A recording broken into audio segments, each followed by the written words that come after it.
খুলতে পারিনি। ধোঁয়া দিয়েছ? সেদিন চলে গেছিলাম দিদার কাছে। তো তারপর এই দিদাটা মানে আমার এক নতুন বন্ধু, তার সাথে দেখা করতে চলে গেলাম। অনেক দিন হলো দেখা হয়নি। আমিও বাড়ি চলে গেছি। তো মামার বাড়ি এলেই মানে দিদার কাছে এলেই আমার এই দিদার সাথে দেখা হতো, কত কথা হতো। তো চলে গেছি, অনেকদিন দেখা হয়নি দিদার সাথে, একটু দেখা করে। তোমার সাথে তো দেখা হয়নি, ধরো না।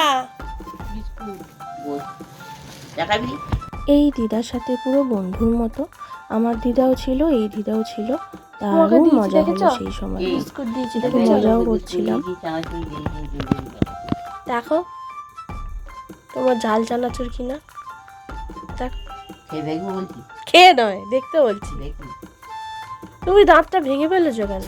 পড়ে গেল আর কি করবো বল, ভেঙে গেল। আমার কিরম ভাব লাগছে। তুমি ই করো,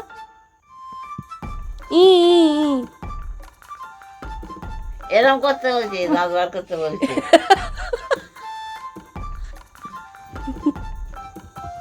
তোমার সাথে অনেকদিন দেখা হয়নি, দেখা করে যাই, আবার বাড়ি চলে যাবো। অনেক দিন পরে দেখা হলো এই দিদার সাথে। তো একটু গল্প আড্ডা করে, কিছু না, শুধু হাসিটা আর একটু গল্প হলেই এই দিদা অনেক খুশি। এই যে দুই বন্ধুর সাথে আড্ডা গল্প করে, অনেকক্ষণ গল্প করে আমি আবার ফিরে গেলাম। কেমন লাগলো এই ভিডিওটা তোমরা জানিও।